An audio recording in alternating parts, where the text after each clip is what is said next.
Natakot ang kapamilya actress-singer na si Bel Mariano nang malamang hindi na niya makakasama si Donnie Pangilinan sa next project niya sa ABS-CBN. Isa si Bel sa cast member ng latest Star Cinema opening na Meet, Greet and Buy at ito nga ang unang acting project niya na hindi niya katambal si Donnie mula nang maging magka-love team sila. Makasama nga ng dalaga sa Meet and Greet and Buy sina Piolo Pascual, Joshua Garcia, Juan Carlos at ang nag-iisang demon star na si Maricel Soriano mula sa direksyon ni Cathy Garcia Sampana. Nakachika ng ilang members ng Medyo si Bel sa first ever network contract signing niya sa ABS-CBN at dito nga niya naikwento ang last project niya. I feel like this one, since it's far different from the previous ones I've done. Yun nga, it's my first project outside of a lab team. Syempre, may takot at first time kasi nga I'm so used to working with Donnie.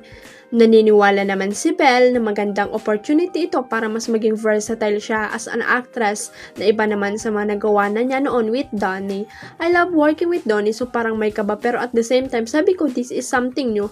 I want to grow, I'm always open to growth and I'm always open to learning more. Saad pa ni Bel.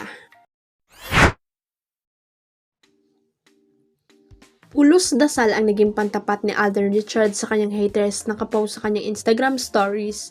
Lately nga ay massive ang hater na Alden dahil sa ikinumpisal ni Maine Mendoza na hindi siya niligawan nito noong panahon ng Aldab. Pero si Maine na ang nakiusap na wag namang magalit kay Alden. Ano man daw ang ibig sabihin nito?